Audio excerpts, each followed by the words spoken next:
Adviser जनाब अमजद मलिक साहब, उनके साथ जनाब तारीख इंसाफ यानी इमरान खान साहब की पार्टी की नुमाइंदगी कर रहे हैं जनाब यहाँ पे सैयद आबिद गिलानी। आप सबका बहुत शुक्रिया कि आप मेहरबानी, शुक्रिया आपका जी। अमजद मलिक साहब मैं आपसे शुरू करूँ इसलिए क्योंकि आज हल मौसेक आप हैं कि मैं आपसे शुरू करूँ, क्योंकि मैं सबसे पहले तो आपको मुबारकबाद देना चाहूँगा कि आपके लीडर एटलीस्ट पाकिस्तान पहुँच गए। पिछली बार जब वो गए तो आप भी उनके साथ थे और ज़ाहिर है उसी तशद्दुद का आप भी शिकार हुए जिसका आपके लीडर और जो दूसरे लोग उनके साथ गए थे।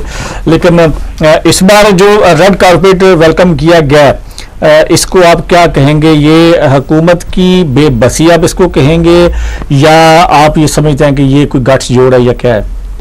बहुत शुक्रिया बुखारी साहब, आपकी मुबारकबाद देने का भी बहुत शुक्रिया। अगर मेरे दोस्तों को कोई एतराज़ ना हो तो I am happy to answer. मैं समझता हूँ ये इसकी हमें बैकग्राउंड में जाना पड़ेगा। सबसे पहले तो मुल्क बदरी जो है वो मेरे ख्याल में पाकिस्तानी आइन में उसकी कोई तर्जी और उसकी कोई लीगल पोजीशन नहीं है। पाकिस्तान का आइन किसी को भी हरगज मुल्क बदरी की इजाज़त नहीं देता। That law has been clarified 2003 में जब मौलाना मियाँ शहबाज साहब ने पिटीशन की, उसमें उन्होंने कहा कि उन्हें आने की इजाज़त है। 2004 में वो आए, उन्हें कंटेम्पचुअसली निकाल दिया गया, कोर्ट ने एंटरटेन नहीं किया। फिर दोबारा इफ्तिखार चौधरी साहब की अदालत में मियाँ शहबाज साहब, मुस्लिम लीग एज ए जमात और मियाँ नवाज साहब गए कोर्ट में, और कोर्ट ने फिर कहा कि it is an inalienable right और इसके ऊपर right to enter and remain की कोई उसके ऊपर कोई पाबंदी नहीं लग सकती। कोई भी मुआहदा, कोई भी ऐसी बात उसके ऊपर कोई ऐसी पाबंदी नहीं लगा सकती कि आप किसी को शहरी को मुल्क से बाहर निकालें। हाँ, अंदर आने पे पाबंदी हो सकती है, अंदर आने पे कोई पाबंदी, जाने पे पाबंदी हो सकती है अगर कोई ऐसे मामलात हो जिसमें पाकिस्तान की लॉ इन्फोर्समेंट एजेंसी को वो बंदा मतलूब हो। अब इसके बाद मैं समझता हूं सियासी मसला है, इसके बाद सारी बात सियासी, लीगली कोई पोजीशन नहीं है उनको रोकने की। इसके बाद सियासी मसला ये है कि 12 अक्टूबर 99 को मिलिट्री कू के जरिए नवाज शरीफ साहब को उतारा गया इक़्तिदार से। उस वक्त वो 2/3 मेजॉरिटी रखते थे। उस वक्त उनके बैगेज में डेटोनेशन थी, एटमी बम का धमाका था जिसको जुल्फकार अली भुट्टो साहब ने इनॉग्रेट किया और मियाँ साहब ने पाया तकमील पे पहुंचाया। तो मैं समझता हूँ उस वक्त वो एक बहुत ही मखदूश हालात में पाकिस्तान का वकार बुलंद करते हुए वजारत उज़्मा के ऊपर फाइज थे। उस वक्त उनको हटाना, जबकि पाकिस्तान एटमी ताकत भी बन चुका था और साथ ही साथ हालात बहुत मैं एक मिनट आपको रोकना चाहूंगा। पाकिस्तान से कुछ साहब मेरे साथ हैं जी, तो मैं चाहूंगा कोई इतनी दूर से आपको वो भी मुबारकबाद देना। अस्सलाम वालेकुम जी। वालेकुम सलाम जी। फरमाइए, कौन सा बोल रहे हैं, कहाँ से बोल रहे हैं? भाई साहब क्या हाल है आपका? तबीयत ठीक ठाक है आपकी? जी मैं बिल्कुल ठीक जी। कौन सा बोल रहे हैं? मैं भी राना इकबाल शोपरा से बोल रहा हूँ।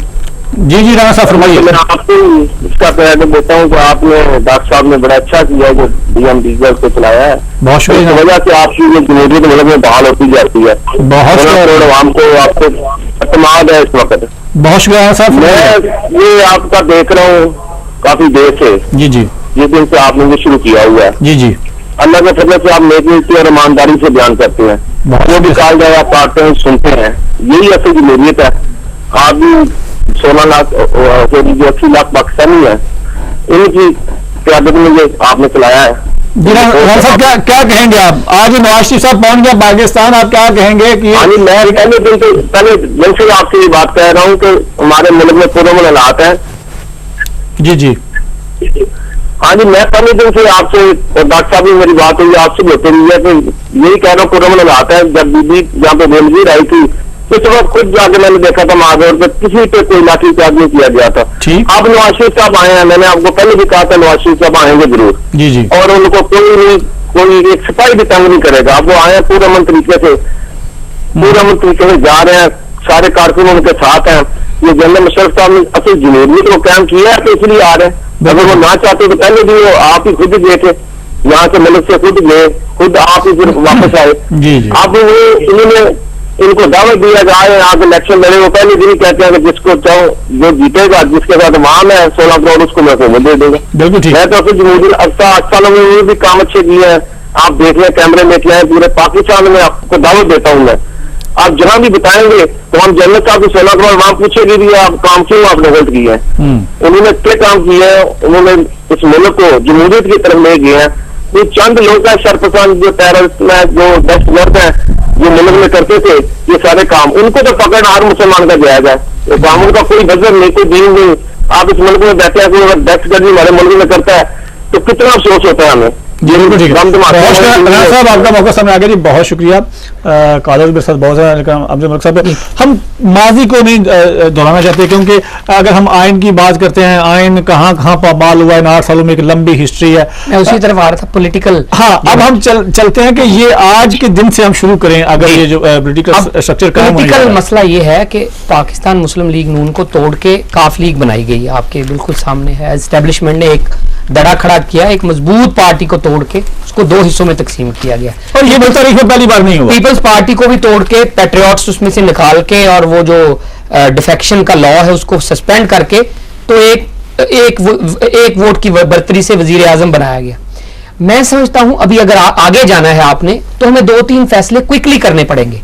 1, क्या अंडर दीज जो पैरालाइज सिस्टम है इसमें इलेक्शनियरिंग में जाना वाइज डिसीजन होगा। 2, डिसीजन इलेक्शन का ही बेहतर है, लेकिन उसके लिए क्या एनवायरनमेंट होना चाहिए, क्या क्रिपल जुडिशरी और मीडिया की पाबंदी के बावजूद क्या आप फेयर इलेक्शन की उम्मीद रखते हैं। नंबर 3, क्या तरीकाकार होना चाहिए कि 2 पार्टी सिस्टम एटमी बम से भी ज्यादा एसेट है पाकिस्तान के लिए, कि पीपल्स पार्टी और मुस्लिम लीग अपनी जो दायमी उनकी ताकतें हैं, कंजर्वेटिव एंड एनलाइटेंड फोर्सेस, उनको ओरिजिनल हालत में बहाल किया जाए। मसलन डिफेक्शन जो उन्होंने की है उसको एस्टेब्लिशमेंट उसके ऊपर हाथ ना रखे। नून लीग जो है असल अपना ताकत का मंबा हासिल करे, पीपल्स पार्टी भी अपने अपने लोगों को जो उनके हैं उनको ले। ये दोनों पार्टियां बैठ के एपीसी में या किसी तरीके से फैसला करें कि किन कानून कवानीन के तहत इलेक्शन में जाना है। अगर इस तरह नहीं तो इलेक्शन लड़े, इलेक्शन लड़ने के बाद ये दोनों पार्टियां या तो कौमी हुकूमत के दायरे में आके फैसला करें कि मुल्की कवानीन, स्पेशली चार्टर ऑफ डेमोक्रेसी, कि कैसे हमने मुल्क में मिलिट्री फ्री डेमोक्रेसी हासिल करनी है, जिससे मिलिट्री को गजंद भी ना पहुंचे, कि हम अपना जो डिफेंस है उसको जाया भी ना कर लें, और हालात का इदराक भी करें कि हमारे बॉर्डर के पीछे अमेरिकन फोर्सेस पड़ी हैं, हमारे पास काफी सारे मसाइल हैं, इंटीरियर काफी सारे मसाइल हैं। उन मसाइल के लिए मेरे ख्याल में कौमी हुकूमत एक ऐसा आपके पास दवाई है जिसके जरिए नॉट ओनली ये लोग आपस में लड़ नहीं सकेंगे, लेकिन बेहतर तौर पे मुल्की मसाइल का हल ढूंढ सकेंगे, स्पेशली जब अमेरिका का बहुत ज्यादा वेस्टेड इंटरेस्ट है, स्पेशली ईरान के मामले में और अफगानिस्तान के मामले में, और वो चाहेंगे कि अगर ये लोग आपस में लड़ते रहे तो हम मिलिट्री से डील करें। ये आपको फैसला करने पड़े, पॉलिटिकल क्लास को ये फैसला करने पड़ेगा। हाँ साहब, पाकिस्तान से आप आए हैं और जाहिर है आप अभी अपनी कायद मोहतरमा बेनज़ीर भुट्टो के साथ पाकिस्तान गए थे, बहुत बड़ा इस्तकबाल मोहतरमा बेनज़ीर